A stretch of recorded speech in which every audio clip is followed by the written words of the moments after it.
नमस्कार प्यारे बच्चों, स्वागत है संदीपनी क्लासेस के इस YouTube प्लेटफॉर्म पर। और आज हम कक्षा 10 के विद्यार्थियों के लिए महत्वपूर्ण वन लाइनर की जो श्रृंखला आपकी परीक्षा की दृष्टि से शुरू की गई थी, उसका आज अंतिम अध्याय है जिसके बारे में हम चर्चा करेंगे। और यह अध्याय आपके एनवायरमेंट पर्यावरण से संबंधित है। अध्याय 13 के बारे में हम बात करना चाहते हैं। तो आज का ये जो सेशन है ये आपकी परीक्षा की दृष्टि से बहुत ही महत्वपूर्ण है। तो जल्दी से आप चैनल पर पहली बार आए हो या फिर चैनल पे पहले से हो और अभी तक आपने चैनल को सब्सक्राइब नहीं किया है तो सब्सक्राइब कर ले, बेल आइकन को प्रेस कर ले और ऑल पर क्लिक करना ना भूलें। और ज्यादा से ज्यादा अपने साथियों को इसे शेयर कर दें जिससे वो भी इसका लाभ ले पाए, क्योंकि एमपी बोर्ड के जितने भी विद्यार्थी हैं उनकी परीक्षा 27 फरवरी को होने वाली है। उस परीक्षा की दृष्टि से बहुत ही महत्वपूर्ण प्रश्न है। सारे वीडियो अध्याय 1 से लेके और लास्ट तक के आपको कक्षा 10 के प्लेलिस्ट में आपको ये मिल जाएंगे। मैंने अलग से प्लेलिस्ट मेंशन कर रखी है, तो वहां जाके आप सारे वीडियोस देख लें। बहुत ही कम लेंथ वाले ये जो वीडियो है, लगभग 20-30 मिनट वाले वीडियो है, तो आप इनको बहुत जल्दी 2x स्पीड करके भी देख पाओगे। चैनल को सब्सक्राइब करना और बेल आइकन को इसलिए दबाना जरूरी है, इससे आपको नोटिफिकेशन मिल जाता है। इसके बाद एक और वीडियो आपको मिल जाएगा बहुत जल्दी ही एग्जाम से पहले, जिसमें हम आपके सारे डायग्राम की प्रैक्टिस करवा देंगे, ठीक है। और कुछ महत्वपूर्ण आपके महत्वपूर्ण एमसीक्यूज के बारे में भी हम चर्चा करने वाले हैं।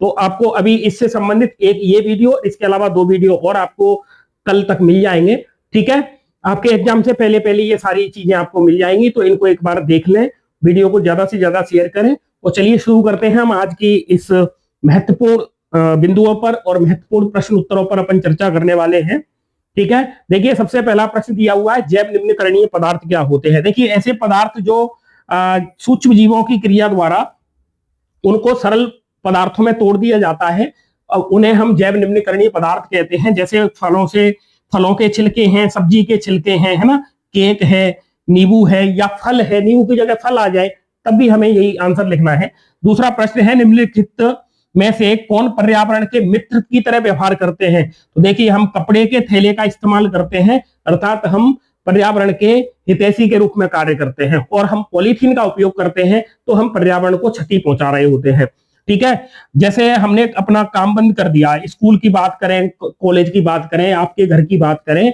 या फिर कोई भी जहां भी कार्य करता है, वहां पर कार्य पूर्ण होने के बाद जब हम उस कार्यस्थल को छोड़ें, अपने घर से कहीं बाहर जाएं, तो अपन लाइट और विद्युत यंत्रों को बंद करके जाएं। इसका मतलब हम पर्यावरण के हितैषी की तरह कार्य कर रहे हैं, ठीक है। वाहनों की जगह जिनमें जीवाश्म ईंधन उपयोग होता है, ऐसे वाहनों की जगह पर अगर हम साइकिल का इस्तेमाल कर रहे हैं तो हम पर्यावरण को अपने को बचा रहे हैं, अर्थात उपरोक्त सभी, ये इसका राइट आंसर होगा। किसी पारितंत्र के घटक, तो देखिए एक पारितंत्र के 2 घटक होते हैं, एक होते हैं बायोटिक जैविक घटक और दूसरे होते हैं अजैविक घटक एबायोटिक, ठीक है। तो जैसे उत्पादक, उपभोक्ता, अपघटक, ये इसके जैविक घटक हैं, तो ये राइट आंसर होगा इसका उपरोक्त सभी, ठीक है। हरे पादप किस पोषी स्तर में आते हैं। देखो जो ग्रीन प्लांट है, ग्रीन प्लांट, इनका ट्रॉफिक लेवल क्या होगा, तो हम इनको प्रोड्यूसर के नाम से जानते हैं। प्रोड्यूसर, उत्पादक, उत्पादक के नाम से जानते हैं। और इनका जो पोषण स्तर है, पोषण स्तर, ये होगा इनका फर्स्ट, पोषण स्तर होता है इनका प्रथम। तो हरे पादप किस पोषण स्तर का मतलब हो गया ट्रॉफिक लेवल, ट्रॉफिक लेवल, तो इनका ट्रॉफिक लेवल होता है फर्स्ट। अब ग्रीन प्लांट को खाने वाले, तो ग्रीन प्लांट को खाने वाले होते हैं प्राइमरी कंज्यूमर, ठीक है। मैं एक ही बार में यहां पर आपको एक फूड चेन बना के बता देता हूं, आगे प्रश्न आएंगे तो अपन चर्चा कर लेंगे। तो प्राइमरी जो कंज्यूमर होते हैं, प्राथमिक जो उपभोक्ता होते हैं, ये कैसे होते हैं, तो आपका आंसर आएगा ये शाकाहारी होते हैं। कैसे होते हैं, शाकाहारी होते हैं। तो इनका ट्रॉफिक लेवल, पोषण स्तर होगा सेकंड, ठीक है। अब इन प्राइमरी कंज्यूमर को खाने वाले, तो प्राइमरी कंज्यूमर को खाने वाले होंगे सेकेंडरी कंज्यूमर, ठीक है, सेकेंडरी कंज्यूमर। और क्योंकि ये शाकाहारी को खा रहे हैं, मतलब किसी जीव को खा रहे हैं, ठीक है, तो ये कैसे होंगे, ये मांसाहारी होंगे। मांसाहारी मतलब कार्निवोर्स। तो इनका जो ट्रॉफिक लेवल होगा, पोषण स्तर होगा, वो आएगा थर्ड, ठीक है। अब इनको खाने वाले, तो उनको अपन कहते हैं तृतीयक उपभोक्ता, है ना, टर्सरी कंज्यूमर। तो ये भी होंगे मांसाहारी। इस तरीके से आप इनको याद रख सकते हैं, तो इनका ट्रॉफिक लेवल हो जाएगा 4th। ठीक है, तो एक खाद्य श्रृंखला बन गई। अब सपोज करिए मैं यहां पर एग्जांपल लिखूं, ग्रीन प्लांट, तो ग्रीन प्लांट को खाने वाले प्राइमरी कंज्यूमर में मैंने यहां पर लिख दिया जैसे टिड्डा। ठीक है, तो ग्रीन प्लांट को टिड्डा खाता है। अब टिड्डा को खाने वाला तो मैंने यहां पर लिख दिया है मेढक। टिड्डा को किसने खा लिया? मेढक ने। तो मेढक कौन हो गया? टिड्डे को खाता है, इसलिए ये कार्निवोर्स हो गया, ये सेकेंडरी कंज्यूमर है। तो इसका ट्रॉफिक लेवल कौन सा हो गया? देखो यहां से गिनो, इसका 1, इसका 2, तो इसका तीसरा। ठीक है, समझ में आ गई बात। मेढक को खाया सर्प ने, तो सर्प का ट्रॉफिक लेवल कौन सा आया? तो देखिए ग्रीन प्लांट का पहला, टिड्डे का दूसरा, मेढक का तीसरा, तो सर्प का ट्रॉफिक लेवल कौन सा आ गया? चौथा आ गया। अब एक और बात, एक क्वेश्चन में यही करा देता हूं, अभी और समझिए। जैसे सपोज करते हैं ग्रीन प्लांट के पास 10,000 जूल ऊर्जा है, तो इसका 10% जाएगा टिड्डा के पास, तो इसके पास पहुंचेगी ऊर्जा 1,000 जूल। इसका 10% जाएगा मेढक के पास, मतलब 100 जूल, और इसका 10% पहुंचेगी सर्प के पास, केवल 10 जूल। ठीक है, तो इसका मतलब ऊर्जा का प्रवाह एक दिशीय होता है, और प्रकृति में ऊर्जा का स्रोत एकमात्र है, जिसे हम कहते हैं सूर्यदेव भगवान, सन। ठीक है, तो और ऊर्जा का जो प्रवाह होता है वो एक ट्रॉफिक लेवल से, एक पोषण स्तर से दूसरे पोषण स्तर पर केवल 10% ही होता है। ये आपको याद रखना है। इसे ऊर्जा का दशांश नियम कहते हैं, 10वां अंश जाता है अगले पोषण स्तर पर। ठीक है, सबसे बड़े पारतंत्र का नाम लिखिए तो महासागर। सबसे बड़ा सबसे बड़ा हाँ इकोसिस्टम या पारतंत्र होगा महासागर, और सबसे छोटा पारतंत्र अगर पूछा जाए तो पानी की एक बूंद होगी। एक पारतंत्र में मानव कैसा है? तो मानव सर्वाहारी होता है। सपोज करिए ग्रीन प्लांट को खाती है बकरी, बकरी को खाता है मनुष्य।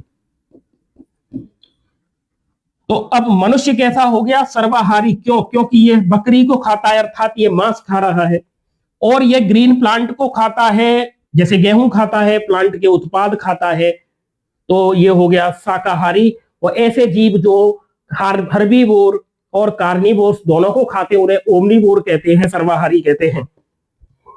ऊर्जा का पिरामिड कैसा होता है? तो ऊर्जा का पिरामिड हमेशा सीधा बनता है, और सीधा बनने के पीछे का कारण क्या होता है? तो देखिए सबसे पहले आएंगे उत्पादक, जैसे मैंने इधर लिखा सूर्य। सूर्य से ऊर्जा गई किसके पास? उत्पादक के पास। उत्पादक से ऊर्जा किसके पास पहुंचती है?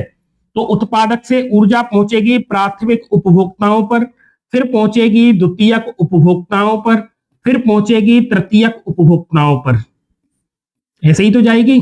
अब देखिए उत्पादक के पास मान लिया मैंने इतनी ऊर्जा है, तो प्राथमिक उपभोक्ता के पास इसका 10% जाएगी, द्वितीयक उपभोक्ता के पास इसका 10% जाएगी, तृतीयक के पास इसका 10% जाएगी।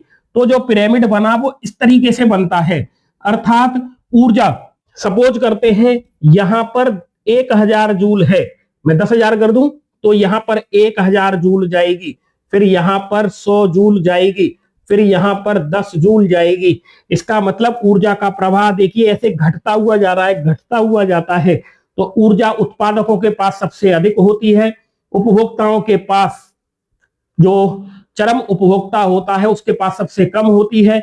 तो जो पिरामिड लाइक स्ट्रक्चर बनती है ये, तो ये कैसी बन रही है? ये ऊपर की तरफ है, सीधी बनती है। इसीलिए ऊर्जा का पिरामिड हमेशा सीधा बनता है, और ऊर्जा का प्रवाह हमेशा एक दिशीय होता है।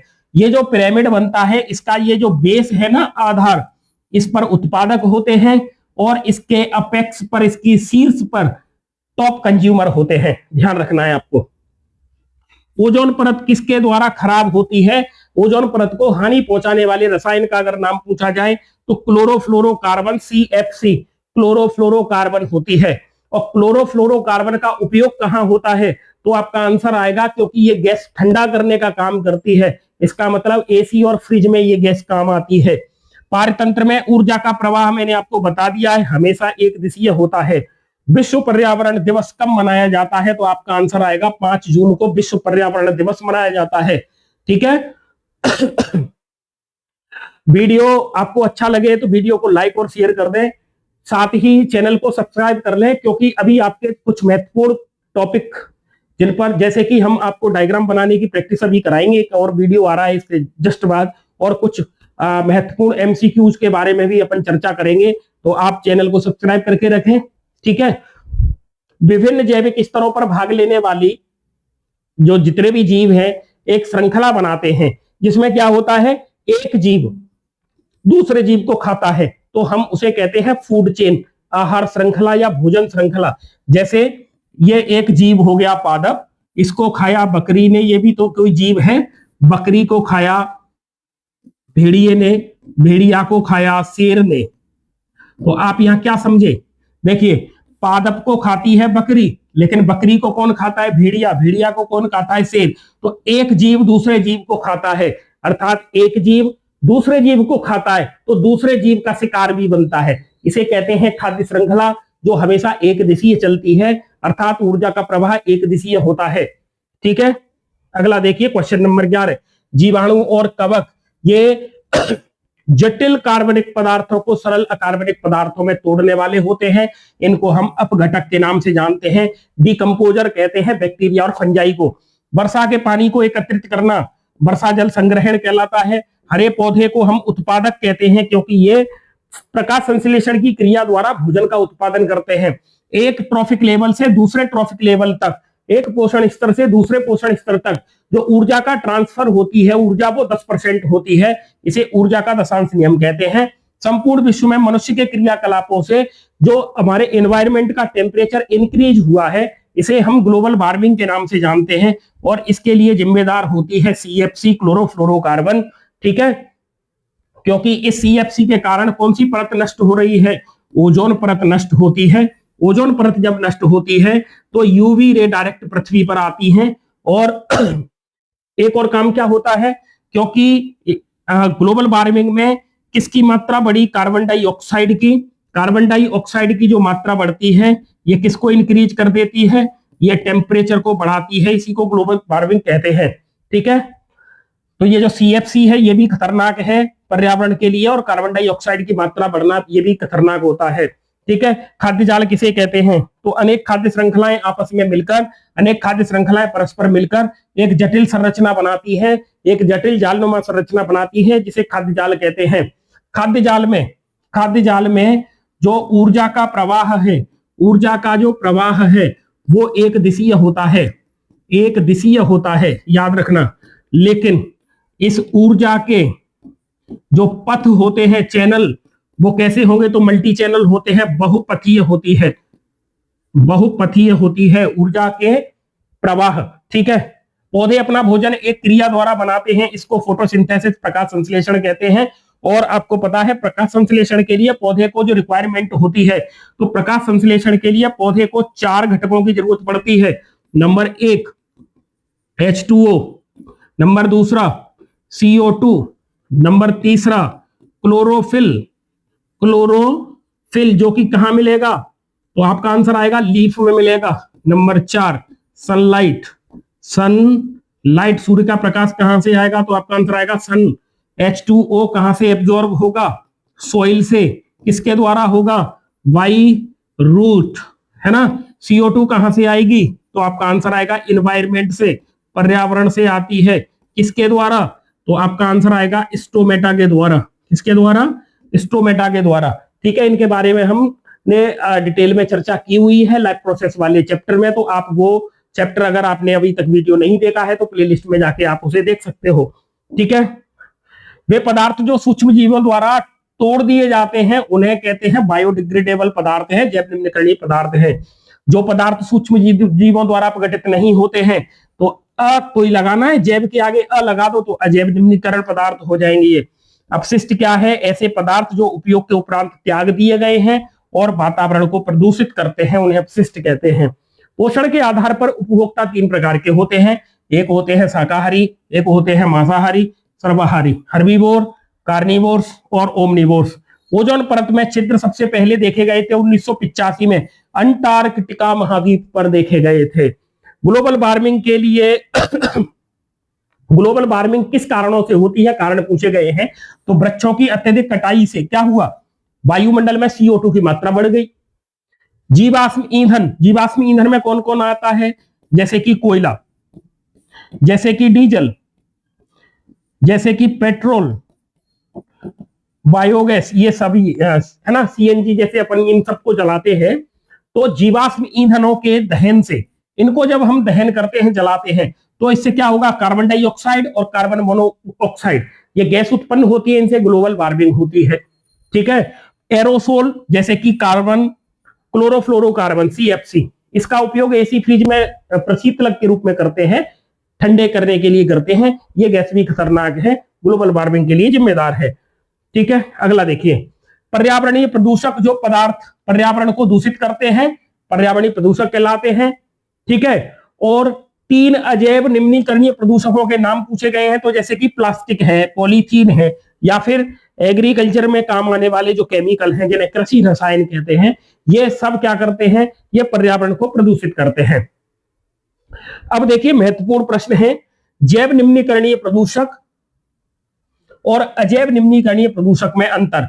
तो जैव निम्नीकरण में ये सूक्ष्म जीवों द्वारा आसानी से अपघटित हो जाते हैं और ये सरल अकार्बनिक पदार्थों में बदल दिया जाता है, जैसे जंतु और वनस्पति, पेड़ पौधे और जंतुओं के अवशेष और अपशिष्ट, है ना। जबकि अजैव निम्नीकरण जो प्रदूषक होते हैं, ये ऐसे पदार्थ होते हैं जो सूक्ष्म जीवों द्वारा अपघटित नहीं किए जाते हैं, ये प्रकृति में लंबे समय तक बने रहते हैं और हानि पहुंचाते हैं, जैसे कि पॉलीथीन हो गई, आपकी प्लास्टिक हो गई, या फिर आपके केमिकल्स हो गए। फूड चेन, खाद्य श्रृंखला और फूड वेब, खाद्य जाल में अंतर पूछा गया है। तो खाद्य श्रृंखला और खाद्य जाल में अंतर, देखिए बहुत ही महत्वपूर्ण प्रश्न है जो परीक्षा में बार बार पूछा जाता है। तो उत्पादक व उपभोक्ता के मध्य पोषण संबंध का प्रदर्शन करने वाली खाद्य श्रृंखला होती है, और अनेक खाद्य श्रृंखलाएं मिलकर एक जालनुमा संरचना बनाती है, जिसे खाद्य जाल कहते हैं। जीव संख्या खाद्य श्रृंखला में कम होते हैं, जबकि खाद्य जाल में जीवों की संख्या अधिक होती है। और खाद्य श्रृंखला में ऊर्जा का प्रवाह एक दिशीय होता है, खाद्य जाल में भी ऊर्जा का प्रवाह एक दिशीय होता है, लेकिन इसका पथ कैसा होगा, तो ये बहुपथीय होती है, आपको याद रखना है। अम्ल वर्षा क्या होती है, तो वायुमंडल में देखिए सल्फर और नाइट्रोजन के ऑक्साइड और अन्य गैसें जब ये वर्षा के पानी के साथ घुल जाती हैं, तो इससे जो वर्षा का पानी का जो पीएच मान है वो कम हो जाता है, 7 से नीचे आ जाएगा। 7 से नीचे आएगा तो वो अम्लीय माध्यम हो जाएगा। अब जब ये वर्षा के रूप में जमीन पर बरस रहा है, तो हम इसे अम्ल वर्षा के नाम से जानते हैं। वे जीव जो उत्पादक और उत्पादित भोजन पर प्रत्यक्ष या अप्रोच रूप से निर्भर करते हैं, उन्हें हम कहते हैं कंज्यूमर या उपभोक्ता। वे जीव जो जटिल कार्बनिक पदार्थों को सरल कार्बनिक, कॉम्प्लेक्स ऑर्गेनिक मटेरियल को ये सिंपल इनऑर्गेनिक मटेरियल में तोड़ देते हैं, उन्हें हम डिकम्पोजर कहते हैं, अपघटक कहते हैं। जीवाणु और कवक इसके उदाहरण हैं, अपघटक के या डिकम्पोजर के। स्थलीय पारितंत्र में हरे पौधों की पत्तियों द्वारा प्राप्त होने वाली सौर ऊर्जा का कितना % भाग ऊर्जा में बदलता है या परिवर्तित होता है, तो आपका आंसर आएगा केवल 1%। और एक पोषण स्तर से दूसरे पोषण स्तर पर कितनी ऊर्जा ट्रांसफर होती है, तो आपका आंसर आएगा केवल 10%। ठीक है। किस पोषक स्तर के बाद उपयोगी ऊर्जा की मात्रा जब कम हो जाती है, तो लगभग 4th ट्रॉफिक लेवल पर जाते जाते ऊर्जा की मात्रा बहुत कम हो जाती है। इसीलिए एक खाद्य श्रृंखला में 4 या 5 ट्रॉफिक लेवल ही पाए जाते हैं। जीवों के मध्य जब आहार श्रृंखला साकित हो जाए तो क्या बनाती है, तो खाद्य जाल बनाती है। ऊर्जा का प्रवाह कैसा होगा, तो एक दिशीय होता है। ठीक है। फसलों को रोगों और पीड़कों से बचाने के लिए पीड़कनाशी मतलब पेस्टिसाइड और केमिकल्स का अत्यधिक प्रयोग करने से क्या होगा भैया, प्रदूषण हो जाएगा, क्योंकि ये जल में मिलेंगे, जल प्रदूषित हो जाएगा। ठीक है। पीड़कनाशक जल में मिल जाते हैं। ठीक है। और पीड़कनाशक जब जल में मिलेगा तो जमीन के अंदर जाएगा, जमीन के अंदर से पौधे पानी को एब्जॉर्ब करते हैं, तो ये पीड़कनाशी किसके अंदर आ गए, पौधों के अंदर। अब पौधों को डायरेक्ट और इनडायरेक्ट हम ही खाते हैं, इसका मतलब ये किसके अंदर आ जाएंगे, मनुष्य के अंदर आ जाएंगे। तो एक जो रसायन जो हमने मिट्टी में डाला था, पेड़ पर स्प्रे किया था, ठीक है, मिट्टी में गया, पानी में घुला, जल के रूप में वो पौधे ने अवशोषित कर लिया, पौधे में आया, पौधे से मनुष्य तक आया, मनुष्य से आगे भी जाएगा, अर्थात ये जो एक चेन बन रही है, इसे हम जैव आवर्धन के नाम से जानते हैं। तो मनुष्य के शरीर में सर्वाधिक रसायन और पीड़कनाशकों का संचित होना क्या कहलाता है, बायोमैग्निफिकेशन कहलाता है। ओजोन का कार्य क्या है? तो ओजोन हमें अल्ट्रावायलेट रेडिएशन, पराबैंगनी किरणों से बचाती है। और ओजोन का जो फॉर्मूला है वो O3 होता है। और ये ओजोन बनती कैसे है? तो देखिए, ऑक्सीजन यूवी रे के प्रभाव से ऑक्सीजन के परमाणुओं में बदल गई है, और जब ये ऑक्सीजन का अणु ऑक्सीजन के एक परमाणु के साथ जुड़ता है तो ऑक्सीजन के ये 3 परमाणु मिलकर आपस में क्या बना रहे हैं? ओजोन बना रहे हैं। तो ओजोन का फॉर्मूला हो गया O3। 1980 से वायुमंडल में ओजोन की मात्रा में तीव्रता से गिरावट का कारण क्या था? तो देखिए, यहाँ पर CFC के जो उपयोग है उस पर कमी लाई गई। CFC का उपयोग कहाँ होता है? तो रेफ्रिजरेटर में होता है ना, एयर कंडीशन में होता है, अग्निशमन में होता है। CFC रहित रेफ्रिजरेटर 1987 के बाद आना शुरू हुए। ठीक है, आपने आजकल देखा होगा ये जो आपके रेफ्रिजरेटर होते हैं इन पर अलग अलग जो गैस इनमें भरी जाती है उनके नाम लिखे आते हैं इन्वायरमेंट फ्रेंडली गैस के नाम से। ठीक है, आप देख लेना। अब ये कुछ रह गए थे टॉपिक, इन पर अपन देख लें। ऊर्जा का सबसे छोटा मात्रक अपन जूल होता है, तो ऊर्जा का बड़ा मात्रक क्या होगा? किलोवाट घंटा। ठीक है, तो देखिए शक्ति, तो इसे ऊर्जा बटे समय इससे दर्शा रहे हैं।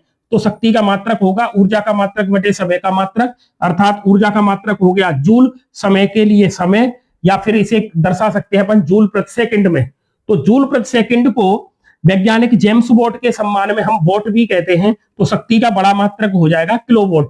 ठीक है, तो 1 किलोवाट बराबर होता है 1000 वॉट। तो 1 किलोवाट में 1000 वॉट होते हैं। तो ऊर्जा का मात्रक जूल बहुत छोटा मात्रक है, अतः शक्ति के सूत्र की सहायता से ऊर्जा का बड़ा मात्रक प्राप्त किया जा सकता है। तो शक्ति ऊर्जा का उपयोग करने की दर या प्रति सेकंड उपयोग की गई ऊर्जा शक्ति कहलाती है। तो 1 वॉट शक्ति का मतलब है कि वह मशीन या वह एक इलेक्ट्रिक उपकरण जो 1 सेकंड में 1 जूल ऊर्जा खर्च करता है। तो दूसरे शब्दों में हम कहें तो 1 वॉट शक्ति का यंत्र 1 सेकंड कार्य करे तो 1 जूल ऊर्जा का वो उपयोग कर लेता है।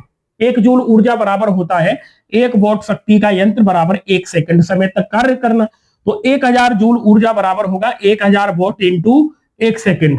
ठीक है, अब जैसे मैं यहां पर 3600 इंटू 1000 जूल कर दूं तो इसका मतलब हो गया 1000 वॉट बराबर 3600 सेकंड। तो 3.6 इंटू 10 की पावर 6 जूल ऊर्जा का मतलब हो जाएगा 1 किलोवाट इंटू घंटा। तो हम इसे दर्शाते हैं 1 किलोवाट घंटा से। तो इस प्रकार किलोवाट घंटा ऊर्जा का एक बड़ा मात्रक है। यह एक मतलब इंडस्ट्री या व्यावसायिक व्यापारिक मात्रक भी होता है ये। ठीक है, क्योंकि आपके घरों में जो मीटर लगाए जाते हैं उन पे आप पढ़ना, उस पे लिखा रहता है KWH किलोवाट घंटा, ये रीडिंग ऐसे पड़ता है। ठीक है, अर्थात P बराबर होगा E अपॉन T, तो E बराबर होगा P इंटू T।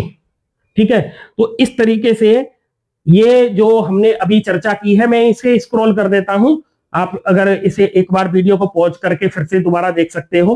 तो ये जो महत्वपूर्ण प्रश्न है इनमें से आपको एग्जाम में देखने को मिल ही जाएंगे, तो आप वीडियो को 1-2 बार जरूर देखें। ठीक है, इस तरीके से हमने कक्षा 10 के विद्यार्थियों के लिए जो वन लाइनर सीरीज चालू की थी उसके आज हमने सभी अध्यायों के बारे में अध्ययन कर लिया है, देख लिया, हमने विस्तृत चर्चा भी की है।